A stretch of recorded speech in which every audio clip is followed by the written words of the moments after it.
Buenas, pues nada, ahora sí ya final de semestre, mañana me presento al último examen de la última asignatura que me queda ya por cerrar. Digo esto porque ya entregué el proyecto de la otra asignatura de la cual tampoco tengo la nota. De las otras tres ya tengo las notas, es decir, ya sé qué notas me van a quedar, aunque ahora hasta que se cierre el expediente pues tal.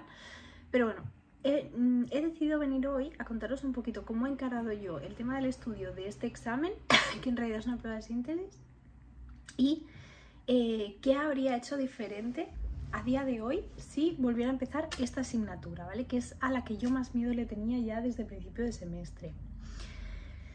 A ver, empiezo contándoos un poco, aunque ya lo he contado, cómo es la evaluación en la UOC. En la UOC tienes varios tipos de opciones, ¿vale? Aunque a veces no son opciones, a veces, perdonad, sigo constipada, a veces solo tienes pues la opción que se da. Hay una opción que es solo se puede superar tal asignatura por evaluación continua, es decir, presentando todos los trabajos y normalmente el último trabajo que se presenta o es una síntesis general o es un proyecto. Por ejemplo, en esta asignatura que aún no tengo nota tampoco, pues entregamos el proyecto teníamos hasta esta semana, hasta inicios de esta semana, y este proyecto, perdonad, vale el 70% de la nota, mientras las otras PACs que hemos hecho, o PECs en castellano, valían el 10%, ¿vale? Las otras eran en grupo y esta era individual. Entonces, pues en esta asignatura solo podías aprobar la asignatura si lo habías aprobado todo. Luego hay otra asignatura, pues por ejemplo, que tampoco tenía ni PES ni examen, también se aprobaba por evaluación continua, pero en este caso la última PAC valía lo mismo que las anteriores, todas valían el 25%, pero la última era como, aparte del temario extra que se daba, era un poco síntesis de que habías como eso, sintetizado todo lo que habías aprendido en la asignatura. Entonces, pues esas ya, cuando acabaron las evaluaciones continuas, acabaron. Aunque esta segunda juntó esta última PAC con como si fuera examen, en realidad, el proyecto final. Luego hay otras asignaturas que tienen la opción de evaluación continua o evaluación continua más PS o examen final. Vale, yo siempre que hay evaluación continua, disculpad, he cogido evaluación continua. Entonces, en dos asignaturas, perdón, se me lío, pero sí, en dos asignaturas he tenido evaluación continua y no había PS, es decir, no había prueba de síntesis. Simplemente si aprobabas todas las PACs, podían tener diferentes valores, por ejemplo, y unas ser en grupo, otras individuales o todas individuales, aprobabas la asignatura. Pues en dos lo hice así. Y luego tenemos las PAC o PEC o las asignaturas que tienen evaluación continua más PS o no hacer la evaluación continua e ir directamente al examen.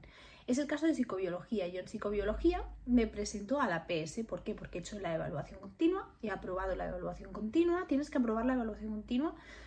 En algunas asignaturas puedes suspender una PAC, la primera normalmente, y con una nota determinada, pero normalmente tienes que aprobar toda la evaluación continua para poder presentarte a PS. La PS es como un examen, pero dura la mitad que el examen como de todo. Es decir, el examen general y final vale vale lo mismo, pero dura 2 horas y la PS dura 1 hora y es como más sintetizada.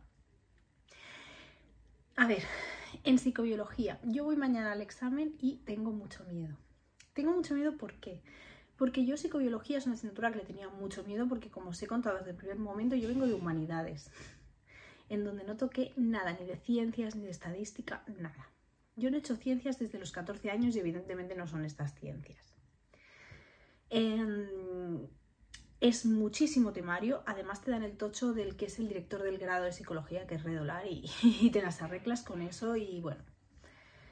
La verdad es que a la hora de hacer las PACs yo no he tenido problema porque, como digo, pues soy una persona que es bastante resolutiva. Entonces me las arreglo, me las apaño y las saco, ¿vale? Sobre todo la parte de la teoría, que te fías mucho porque la puedes sacar de los manuales.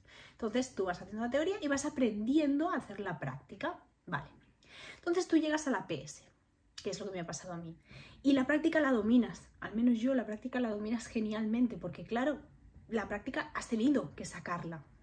Pero ¿qué pasa con la teoría? Pues que tienes un montón de información por asimilar y te plantas con un mes para asimilarla de forma interiorizada y concreta. Y además no es una teoría que tú te la aprendas y la vomites, sino que es teoría aplicada siempre a casos que normalmente se parecen mucho y y el cambio es mínimo y te tienes que fijar muchísimo y tienes 1 hora y son muchos ejercicios. Entonces yo, la verdad, viendo las estadísticas de aprobados en examen IPS, pues siempre me ha dado mucho miedo psicobiología. Yo, como decía hoy a mi marido, voy todo lo preparada que yo puedo ir, porque en mi vida he estudiado como estoy estudiando para este examen, ni he practicado tanto la parte práctica. Pero yo a día de hoy sé que es una realidad que probablemente no esté al nivel para aprobar. Entonces, un consejo, si cogéis esta asignatura, yo un consejo que os daría ahora y que me hubiera gustado que me dieran a mí, es cuando empecéis la primera semana, es decir, la primera semana de octubre, segunda semana de octubre, tercera semana de octubre o cuando os toque empezar, no os centréis solo en la práctica, porque la práctica da muchísimo miedo esta asignatura, porque parece como... Pero en realidad la práctica, conforme vas practicando, vas viendo recursos fuera, la vas cogiendo.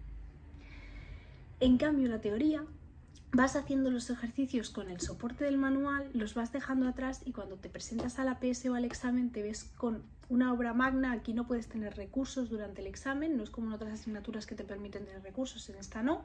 Y la verdad es que es mucha información y aplicarla y conocer los entresijos de esa información.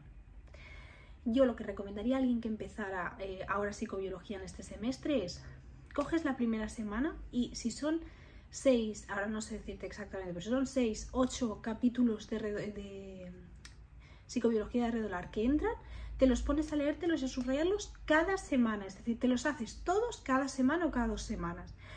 Céntrate en las técnicas de en las técnicas de detección.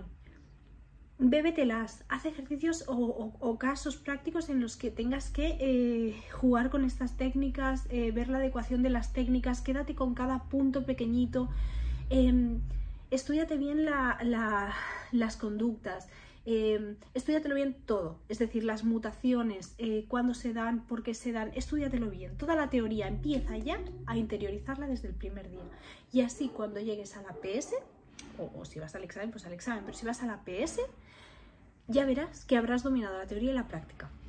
Tendrás las dos cosas dominadas y solo necesitarás esas 3 semanas que te dan entre la última PAC o ese mes que te dan entre la última PAC y la PS para repasar y hacer algunos ejercicios extra que ya te los podrás inventar tú, porque yo los ejercicios básicamente ya me los invento para resolverlos. Entonces, haced eso, por favor, hacedme caso. Si os da miedo psicobiología 1, haced eso. Yo me hubiera encantado que me hubieran dicho eso y yo sé que a día de hoy no estaría como estoy, casi 100% segura de que pese a que tengo un 9, un 8,98 de nota final de las PACs, voy a suspender la PS. Es que lo tengo, a ver, que a lo mejor no pasa, pero la verdad es que me estoy interiorizando para que no me duela tanto si pasa. La verdad es que yo llevo muy mal el hecho de enfrentarme a algo y menos y más si me he esforzado y pensar que no puedo no pasar, que puedo no superar ese examen. Pero en este caso me lo tomo diferente. ¿Por qué? Porque digo, he aprendido un montón. Es que en esta asignatura he aprendido un montón, pero no habría sido capaz de aprender más. Y probablemente se necesitaba más. Entonces, pues eso. Si yo suspendo y me tengo que volver a presentar, lo que haré el semestre que viene, que me volvería a matricular, sería coger la asignatura y empezar a estudiar teoría. Ir practicando las prácticas. Y ya está. Y presentarme, seguramente presentaría el examen final porque siento que está como mejor repartido, pero bueno, la nota, porque aquí te lo juegas a 4 preguntas y la verdad es que juega un poco mala pasada, creo. Así que nada, yo esto es lo que os recomendaría en psicobiología, que es la que yo me tengo que presentar. De las otras asignaturas, pues puedo hacer un vídeo también hablándoos un poquito de qué os recomiendo en cada asignatura, qué os recomiendo en las que son de evaluación continua sola, qué os recomiendo en las que son de evaluación continua y proyecto, no sé, lo que queráis. Vosotros me lo dejáis por aquí y yo os lo digo. Ya en el próximo vídeo os contaré cómo me ha ido la PS y no sé, tenga notas o no, os daré mis sensaciones o os daré las notas. Así que nada, ya está. Y hasta aquí el vídeo de hoy y espero que os haya gustado y si tenéis cualquier duda, pues ya sabéis, me lo dejáis por aquí.